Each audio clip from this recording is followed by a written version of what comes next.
Mas vamos lá começar com a nossa pauta. Vamos aqui falar um pouco sobre esse vídeo que eu assisti. Esse vídeo eu assisti hoje com muita calma, porque ele foi colocado no Twitter. Foi um vídeo que eu vi no Twitter. Eu nem vi no Insta do Renan, na verdade eu vi no Twitter. E é um vídeo que quando eu assisti esse vídeo eu fiquei triste. Mas fiquei triste mesmo, verdadeiramente. Eu tava assim, scrollando o Twitter, e aí eu parei, vou assistir, o Orlando tinha compartilhado e tal. Aí comecei a assistir o vídeo, foi me dando uma sensação assim de uma certa melancolia. Sério mesmo, minha gente. O vídeo é um pouco triste, porque a situação do Brasil ela é tão grave. E nessa pré-campanha do Renan ele está conseguindo ver a situação, né? Em loco, ele está indo para os lugares mais desamparados do Brasil, de IDH mais baixo, que não tem absolutamente nada, lugares que estão assim, largados ao Deus dará mesmo, esperando uma intervenção divina, porque intervenção política não tem nesses lugares há muito tempo. E quando a gente olha a situação, dá um pouco de tristeza, porque assim, são compatriotas nossos, são pessoas que dividem a mesma nacionalidade com a gente, que podiam estar aí em empregos produtivos, em profissões, tendo uma vida digna, sabe? Uma vida de verdade, em que bens mínimos como moradia, saúde, educação básica, lazer básico estariam sendo oferecidos para as pessoas. E assim, querer que as pessoas, que os brasileiros tenham o mínimo, é um sentimento positivo. Eu acredito que o político que não se toca, né, ele não se comove, ele de alguma maneira ele não se vincula emocionalmente a uma situação de profundo desamparo em que se encontra uma quantidade grande dos nossos compatriotas, é um péssimo político. O político precisa ter essa capacidade de empatia. Se ele não tem essa faculdade de empatia, ele não tem nada no final das contas, porque ele de fato não está ligando para a sorte da população que ele pretende governar. E quando a gente assiste esse vídeo, dá para perceber que a energia do Renan ali tá séria e ele transmite um peso pra gente. A gente se sente meio triste. Então vou colocar para vocês assistirem junto comigo. Quem já viu, veja de novo. Quem não viu, veja pela primeira vez e depois comentarei. E da Dona Benedita. São 4 da tarde e ele tá bêbado. Não, coloca no início do vídeo. Não é esse o início. Dona Benedita. São 4. Não. Isso é um corte. Isso é um corte. Vá lá no Twitter. Vá no Twitter agora. Vá lá no Twitter. Aí você procura o Twitter do Orlando. Eu não sei se eu dei RT nesse vídeo. Creio eu que eu não dei RT nesse vídeo. Mas vamos lá, vamos assistir esse vídeo do Renan. Esse é o marido da Dona Benedita. São 4 da tarde e ele tá bêbado. Eu tô na cidade com o IDH mais baixo do Brasil. Eu vou contar pra vocês o que é o mundo por trás da propaganda do PT. Essa aqui é a Dona Benedita. A Dona Benedita tem 46 anos e ela mora em Melgaço. Ela é uma ribeirinha. Ela mora numa casa de palafita sem saneamento básico. A Dona Benedita tem 8 filhos. Dona Benedita, dos seus 8 filhos, quantos têm um trabalho, um emprego formal? Só 2, mas nenhum não mora comigo. São 2 e nenhum mora com ela. Destes 8, quantos estão no Bolsa Família ou algum programa do governo?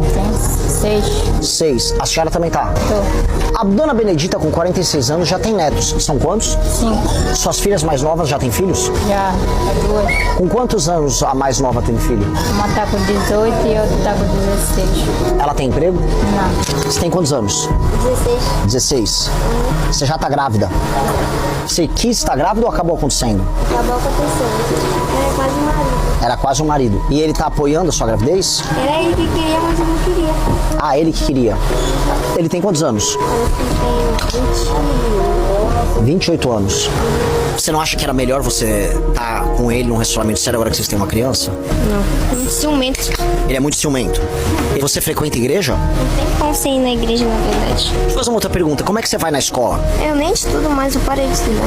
Você não acha importante agora que você vai ter uma criança, você voltar a estudar, tentar arrumar um trabalho? Eu acho, né? Mas assim, Ou você prefere, por exemplo, você recebeu Bolsa Família, morar com seus pais e vai sobrevivendo? também, né? Também pode ser assim. Esse é o marido da Dona Benedita. São 4 da tarde e ele tá bêbado. Esse aqui é o mundo que o PT fomenta e considera absolutamente normal. Você paga a conta desse mundo. Essas pessoas não têm nenhuma perspectiva de futuro, não têm ideia do que elas estão fazendo e estão apenas existindo, sem ter nenhum controle sobre suas próprias vidas. Esse tipo de Brasil não tem que existir. E é função do poder público trazer civilização para os seus rincões mais distantes. Eu espero que você compartilhe esse vídeo para entender o tamanho do problema do que é o Brasil. Meu nome é Renan Santos, eu sou pra tirar. Assim, eu quando assisti isso aí hoje, eu tô falando sério pra vocês, eu fiquei triste. A situação do Brasil é de entristecer mesmo, porque isso que ele tá mostrando não é uma exceção, isso aí é a regra para inúmeras regiões deste país. Nós estamos falando de um país que tem, minha gente, 50 milhões de beneficiários do Bolsa Família. Isso é 1/3 da população total, 1/4 da população total do Brasil. É muita gente. Essa realidade que o Renan está apontando é uma realidade de muitos lugares. Quando nós fizemos o nosso estudo para escrever a versão definitiva do Livro Amarelo, que deve sair na convenção partidária, a gente viu todos os municípios brasileiros que eram insolventes, que não tinham condição de se manter, etc.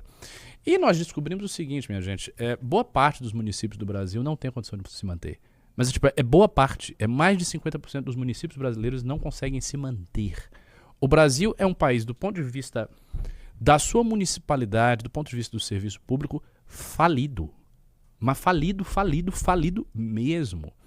A gente segue a vida porque nós moramos em regiões que nós temos uma outra infraestrutura. Veja, por mais grave que seja a situação de São Paulo, ou do Rio de Janeiro, ou de Salvador, que é a minha capital natal, ainda se trata de capitais.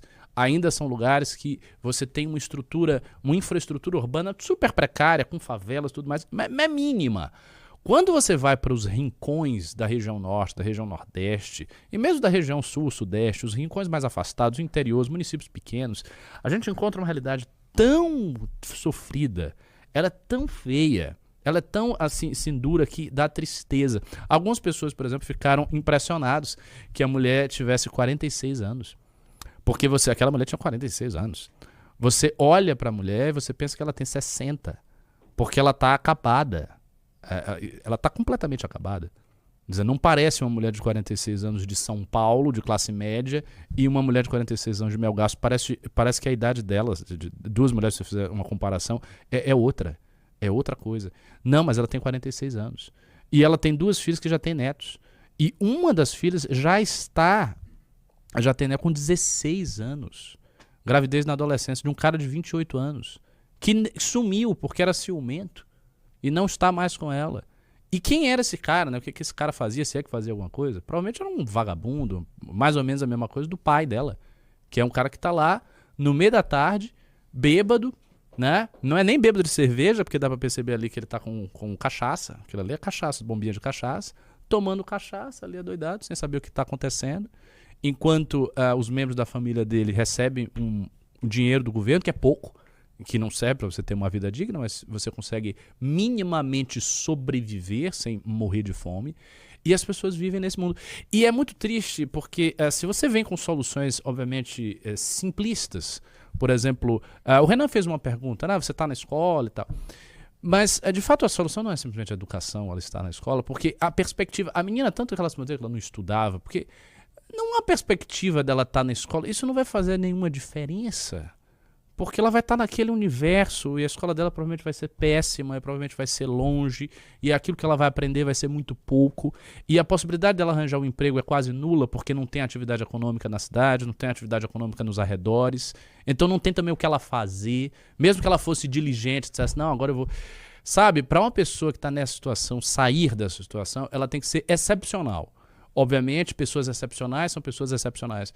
Eu me lembro, por exemplo, de quando eu dava aula no Instituto Federal, eu teve um aluno meu que ele chegou e ele disse, não, mas Machado de Assis, ele deu o exemplo de Machado de Assis, mas Machado de Assis, ele não era um menino lá do Morro do Livramento, pobre, e se tornou o maior escritor da língua portuguesa, então...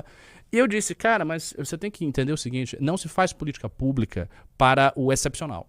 O excepcional é o excepcional. Então, às vezes você vai ter realmente exemplos de sucesso, e aí que a TV fica incensando, aí vai, sei lá, no programa do Luciano Huck, que é o moleque que ele mora numa cidade muito pobre, e daí ele tem que andar 3 horas para estudar, e ele andou 3 horas para estudar, e foi um excelente aluno, e depois ele conseguiu ir para outro lugar, e daí ele fez uma faculdade, ele passou na faculdade, ele arranjou um emprego como médico, ele se tornou o primeiro médico, sei lá, da região norte do interior do Pará, naquela circunstância.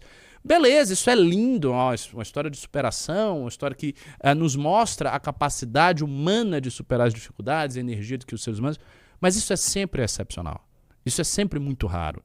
As pessoas que têm energia e força para conseguirem, numa circunstância extremamente negativa, se sobressaírem desse jeito, são pouquíssimas. E cabe a reflexão para a gente e para vocês se nós somos essas pessoas.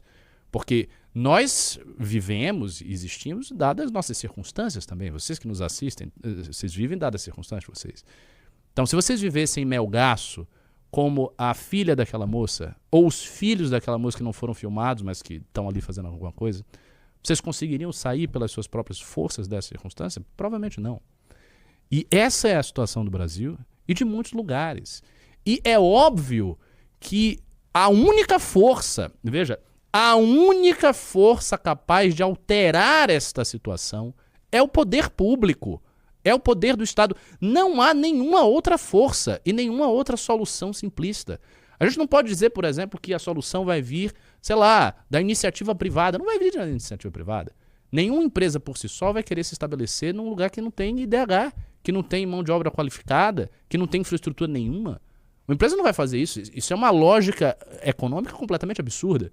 Então imagina uma empresa, uma grande indústria, uma empresa que possa oferecer empregos para as pessoas, indo se estabelecer numa região dessa. Não vai. Vai se estabelecer em São Paulo, vai se estabelecer, sei lá, no polo petroquímico de Salvador, da região metropolitana de Salvador. Beleza, mas não vai se estabelecer em Melgaço, não vai se estabelecer no interior do Piauí, não vai se estabelecer no interior do Maranhão, não vai.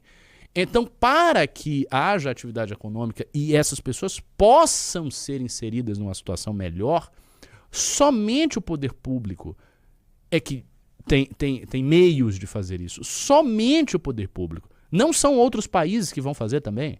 Não adianta apelar para o internacional, não vai vir uma ONG. Ah, agora a ONG vai resolver os problemas. Não vai. A fundação, sei lá, do Bill Gates, a fundação Melinda e Bill Gates, eles vão resolver. Não vai. Então, assim, não vai ser uma ONG, não vai ser um país estrangeiro, não vai ser uma empresa. Não vão ser as próprias pessoas, elas não conseguem fazer isso. Elas estão ali numa situação de subnutrição, de completo desamparo, de ausência absoluta de parâmetros de melhoria. Elas não vão conseguir fazer isso. E se alguém conseguir fazer isso, vai ser uma pessoa em 1 milhão de pessoas que estão nessa situação e que não vai afetar em nada a situação macroestrutural na qual elas vivem. Então quem pode fazer isso? Somente o governante. É dever do governante olhar para as pessoas. E eu fico muito feliz que a pré-campanha do Renan esteja fazendo isso, porque, obviamente, o Renan é uma pessoa inteligente, ele sabe quais são os problemas do Brasil, todos nós sabemos quais são os problemas do Brasil, mas uma coisa é você saber quando você está sentado no sofá ou quando você está lendo um livro. Outra coisa é você ir lá e ver. Eu não fui e eu não vi, mas eu, de ver o que ele vi, eu já me senti impactado. Então, eu tenho absoluta certeza que no decurso dessas viagens, ele está aprendendo muito sobre o Brasil profundo, muito mais do que ele estaria se ele só estivesse lá lendo o livro amarelo várias vezes. E ele leu o livro amarelo, fez a revisão toda. Mas não é isso, ele está lá, ele está vendo os problemas. Ele está observando a gravidade das coisas, como estão as estradas, como estão as rodovias, como não tem atividade econômica, como as pessoas estão pobres, como elas estão desamparadas, como elas estão, olha só, e aí vai ser um tema que eu vou emendar com aquilo que eu quero falar também sobre pesquisa, como elas estão sedentas de uma alternativa à polarização Lula e Bolsonaro, que é também um ponto fundamental que tem sido visto pelo Renan. Muita gente está cansada dessa polarização, porque, bom, de fato, você não vê solução para os problemas do Brasil vindos de Bolsonaro ou do PT. Bolsonaro e o PT, eles deixaram o Brasil desse jeito. Principalmente o PT mais do que Bolsonaro, porque Bolsonaro teve apenas um mando, né? Teve apenas um mandato. Porém, ele não fez nada assim, de estruturalmente muito valioso para mudar essa situação. Não fez, simplesmente não fez. Então a situação é essa. E somente o poder público pode alterar isso aí. E eu espero sinceramente que num prazo de pelo menos aí 2 décadas, a gente consiga tirar o Brasil desse lodaçal. A gente consiga erguer a nossa população que está numa situação tão precária, olhar com muito carinho as cidades que têm menor IDH, olhar com muito carinho os estados que têm menor IDH, mas olhar com muita dureza muita dureza, os gestores dessas cidades, desses estados que deixaram a situação chegar a esse ponto. E eu acredito que nós temos um caminho. Gostou do corte? Deixe o like, inscreva-se no canal e ative o sininho para não perder os próximos vídeos. O futuro é glorioso. Até a próxima.